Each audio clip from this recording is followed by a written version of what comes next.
மக்களே, நம்ம மகாபாரத கதையை தொடர்வோமா? அந்த அடர்ந்த காட்டில் ஒரு அழகான பெண் பீமனை பார்த்து அவன் முன் வந்து, வீரா, உன் அழகைக் கண்டதும் நான் மயங்கிப் போய்விட்டேன். உன்னை முதலில் பார்த்தபோதே என் மனம் காதலுக்குள் அடங்கிவிட்டது. என்னை மனம் புரிந்து கொள்வாயா என்று கேட்டாள். ஆனால் பீமன் அவளை நிராகரித்தான். அப்போது அந்த பெண், வீரா, நீ என்னை மணக்காவிட்டாலும் கூட பரவாயில்லை. முதல் சந்தர்ப்பத்தில் நாம் இங்கிருந்து கிளம்புவோம். ஏனென்றால் இங்கு ஹிடிம்பாசுரன் என்ற ஒரு அரக்கன் இருக்கிறான். அவன் மனித வாசத்தை கண்டறிந்து விடுவான். எந்த கணத்திலும் அவன் இப்போது இங்கு வந்து விடலாம். தயவு செய்து என் சொல்லை நம்பு என்று எச்சரித்தாள். அதில் பீமன், இப்போதே நான் மறதியில்லா கோபத்தில் இருக்கிறேன். யாராயினும் வர விரும்பினால் வரட்டும், அவனை நான் உயிரை எடுத்து விடுவேன் என்றான். அதற்குள் சற்ற தொலைவில் பசியில் ஏங்கிக் கொண்டிருந்த ஹிடிம்பாசுரன் எதிரில் தோன்றினான். பீமனை எட்டி பார்த்தவுடனே அவனுக்கு பெரும் ஆசை வந்தது. அனைவரும் சேர்ந்து ஒரு உணவாக இருக்கலாம், ஆனால் ஒருவன் இருந்தாலும் பீமனே தனியாக ஒரு முழு உணவாக இருக்க முடியும் என்று எண்ணினான். உடனே இருவருக்கும் ஒரு கடும் யுத்தம் ஆரம்பமானது. அவர்கள் போராட்டத்தின் சத்தத்தால் அத்தனை பேரும் விழித்துப் போயினர். என்ன நடக்கிறது என்று குந்தி கேட்டாள். அருகில் இருந்த அந்த பெண், அத்தை, உங்க குழந்தை பீமன். அவன் என் அண்ணன் ஹிடிம்பாசுரன் உடன் போரிட்டுக் கொண்டிருக்கிறார் என்றாள். நீ யாரம்மா, என்னை அத்தை என்று அழைக்கிறாய் என்று குந்தி வினவினாள். என் பெயர் ஹிடிம்பி. நான் அந்த அரக்கனின் சகோதரி. உங்கள் மகனை ஏற்று காதலித்ததால் இந்த அழகான பெண்களின் உருவத்தை எடுத்து திரிகிறேன். நீங்கள் உடனே கவலைப்பட வேண்டியது இல்லை. உங்க பையன் அனைத்தையும் செய்யக்கூடியவன். என் அண்ணனை அடக்கி 5 நிமிடங்கள் கூட உயிருடன் இருப்பான் எனில் அவன் சரியான வீரன். கண்டிப்பாக என் அண்ணனை வெல்லப்போகிறான் என்றாள். சில மணி நேரத்தில் பீமன் அந்த ஹிடிம்பாசுரனை கொன்றுவிட்டான். அது கண்டுபிடித்த ஹிடிம்பி அழத் தவறவில்லை. என்னிடத்தில் உயிர்ப்பிக்க தூணாக இருந்தது என் அண்ணன் ஒருவரே. அவரையும் நீ கொன்றுவிட்டாய். எனது காதலையும் மறுத்துவிட்டாய். எனக்குரிய உறவையும் காதலையும் நீ விட்டு தள்ளிவிட்டாய் என்று கதறினாள். அப்போதிருந்து குந்தி, பீமா, இந்த அம்பாளி போன்று உள்ளவள் அரக்க காதலியாக இருக்கலாம். ஆனால் காதல் இந்த வரப்பிரியத்தை கலந்த பாவையாக அவளை ஒரு மனிதராய் மாற்றிவிட்டது. அதற்காகவே நம்மை காப்பாற்ற அண்ணனே என்றாலும் தன் அண்ணனிடமிருந்து உங்களை தவிர்க்க முயன்றாள். ஆகவே நீ அவளை மணமுடிப்பாய் என்று தன் மகனை சம்மதிக்க வைத்தாள். ஆனால் குந்தி ஒரு கோரிக்கையை முன்வைத்தாள். அரக்கர்களுக்கு இரவு நேரத்தில் சக்தி அதிகம் இருக்கும். ஆகவே பகலில்தான் இந்த காட்டில் தங்கிக் கொண்டு இரவேன்றால்தான் என் மகனை எனது அருகில் அனுப்பி வைக்க வேண்டும் என்றாள். இப்போ என்ன செய்வோம் அண்ணா என்று அர்ஜுனன் தர்மரிடம் வினவினான். அதற்கு தர்மன், ஒரு சில நாட்களுக்கு இவ்விடத்தில் யாருக்கும் தெரியாமல் இருப்போம். சூழ்நிலை நன்றாகும் வரை இங்கு தங்கிக் கொண்டு பிறகு புறப்படுவோம். இப்போதைக்கு நாம் தனியாக இருக்கிறோம். நமக்கு ராஜ்யமோ அல்ல படையோ அல்ல பலமோ எதுவும் இல்லை. இவைகளை வகுத்து கொண்ட பிறகு மட்டுமே மீண்டும் ஹஸ்தினாபுரத்துக்கு செல்வோம். ஏனென்றால் ஏற்கனவே நம்மை கொல்ல முயற்சி செய்யப்பட்டது. நாம் இன்னும் உயிருடன் இருக்கிறோம் என்று தெரிந்தவுடனே அவர்கள் ஓரடியாக நம்மை படுகொலை செய்யலாம். ஆகவே சரியான காலம் வரும் வரை நம்மை தயாராக வைத்துக் கொள்வோம் என்று கூறினான்.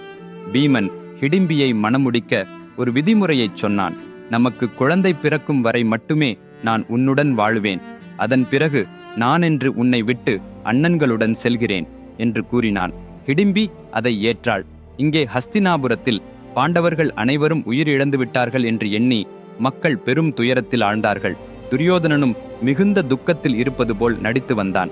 ஆனால் அவன் உள்ளுக்குள் இதுதான் தாமதமாக வேண்டிய கனவு நிறைவேறியதாக, இனி எனக்கெதிரில்லை என்ற மனப்பாங்கில் ஹஸ்தினாபுரத்தின் ஒரே அரசன் நான்தான் என்று அகந்தையோடும் ஆனந்தத்தோடும் இருந்தான். பல நாட்கள் கடந்துவிட்டன. ஹிடிம்பிக்கும் பீமனுக்கும் ஒரு மகன் பிறந்தான். அவன் பெயர்தான் கடோத்கஜன். இப்போது காட்டை விட்டு வெளியேற வேண்டிய நேரம் என பாண்டவர்கள் குந்தியை உடன் கொண்டு வேறு இடத்துக்கு செல்ல தயாராகினார்கள். பீமன் ஹிடிம்பி கடோத்கஜனை விட்டு தன் அண்ணன்களுடன் சேர்ந்து சென்று விட்டான். ஒரு ஊரில் சென்றடைந்த போது அங்கிருந்த ஒரு பிராமணர் தன் வீட்டில் அவர்களை உபசரித்தார். பாண்டவர்கள் அனைவரும் பிராமணர் போல உடைமாற்றி புதிய வேடத்துடன் தினமும் பிச்சை செல்லத் தொடங்கினார்கள். ஒரு நாளில் அவர்கள் தங்கியிருந்த அந்த வீட்டு பிராமணர் ஒரு அறையில் அழுகின்றதை குந்தி கவனித்தாள். ஏன் இவ்வளவு துயரமாக அழுகிறார் என்று கேட்டாள். அப்பொழுது அந்த ஊர் வெளியே பர்வதம் ஒன்றின் குகையில் பகாசுரன் என்ற ஒரு அரக்கன் இருப்பதை அவர் சொன்னார். அவன் பசி எடுத்த போதெல்லாம் ஊர் வளர்த்திருந்த மனிதர்களை அப்பட்டமாக பிடித்து உதறி காலில் அடித்து தின்று விடுவான் என்றார். ஃப்ரெண்ட்ஸ், ஒரு மிகவும் அற்புதமான கதையை நீங்கள் படித்தாலே போதுமா? அது ஒரு மனிதனின் வாழ்க்கையையே மாற்றிவிடும் என்று நாம் நம்ப முடியுமா? சரி, அந்த கதையை உங்கள் பிள்ளைகளுக்கு வாசித்தால் மட்டும் கூட அவர்களின் வாழ்க்கைக்கு தேவையான பல அருமையான மரியாதைகளையும் நேர்மையையும் கற்றுக்கொள்ளத் தொடங்குவார்கள் என்று நீங்கள் நம்புவதுண்டா? உங்கள் வாழ்க்கையில் நீங்கள் ஏற்கனவே அனுபவித்துக் கொண்டோ வரப்போகிறதோ எந்த சிரமங்களுக்கும் ஒரு தீர்வை மட்டும் ஒரே கதையில் கண்டுபிடிக்க முடியும் என்றால் அது நம்பத்தக்கதா? ஆம், அது சாத்தியம். மனித வரலாற்றில் இவ்வளவு வலிமையான காவியம் என்று போற்றப்படும் மகாபாரதத்தில்தான் அது இருக்கிறது. இந்த கதை ஒரு சூப்பர் ஹிட்டான திரைப்படத்தை விட 100 மடங்கு சிறப்பாக இருக்கும். இது ஒரு சவாலே. விக்ரமாதித்யாவின் மொழியில் எழுதப்பட்ட மகாபாரதத்தின் முழு கதையும் 2 பகுதியிலான புத்தகமாகவும் ஆன்லைன் இபுக் வடிவிலும் அமேசான் உள்பட 40 ஆன்லைன் கடைகளில் கிடைக்கும். இந்த புத்தகம் உலகம் முழுவதும் 54 மொழிகளில் கிடைக்கிறது. அதன் இணைப்புகளை இந்த வீடியோவின் விளக்க பகுதியில டிஸ்கிரிப்ஷன் கொடுத்துள்ளேன். உடனே ஆர்டர் செய்யுங்கள். என்றால் இது வெறும் ஒரு புத்தகம் அல்ல, உங்கள் வாழ்க்கைக்கு தேவையான ஒரு நூல் நிலையமாக இருக்கும்.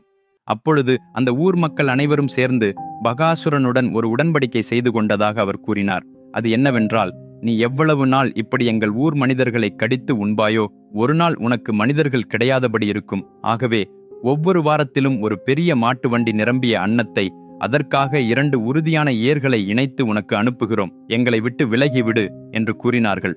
ஆனால் பகாசுரன், அன்னம் மட்டுமே எனக்கு போதாது. மனிதன் என்பது சுவை மிகவும் யாரும் தரமறியாதது. அதை விட்டு சைவ உணவிற்கு சேர்த்து போட்ட சாரான தயிர் இல்லாமல் உண்ணுவது போலிருக்கும். வயிறு நிரம்பி இருக்க வேண்டும்.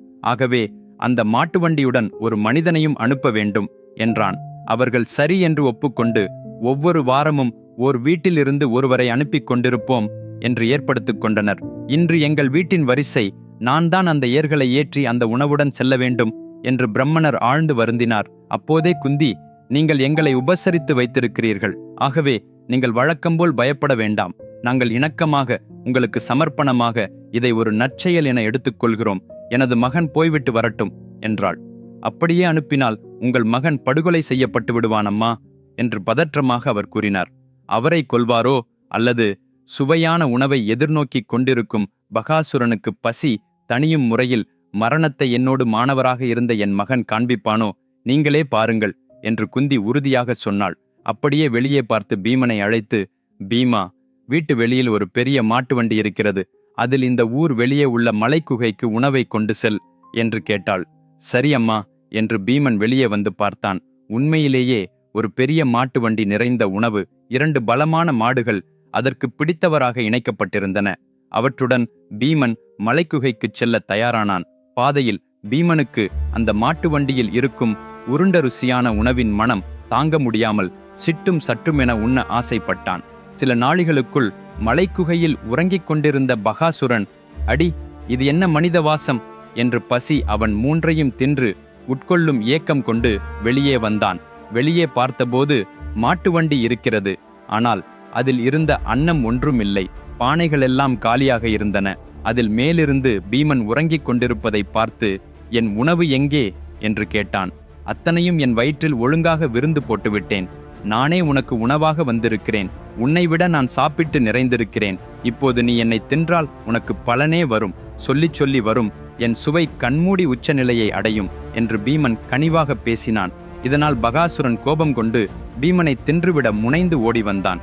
பீமன் உடனே அவன் மூக்கிற்கு தன் கொள்ளுத்தடியை பிரயோகித்து சரியாக ஓங்கினான். பூம் என்று ஒரு பெரும் சத்தம். அதுதான் பகாசுரன் மூக்கை மோதிய சத்தம் என்று புரிந்து கொண்டான். வெறி அடைந்த பகாசுரன் பீமனை கொல்வதற்கு போராடினான்.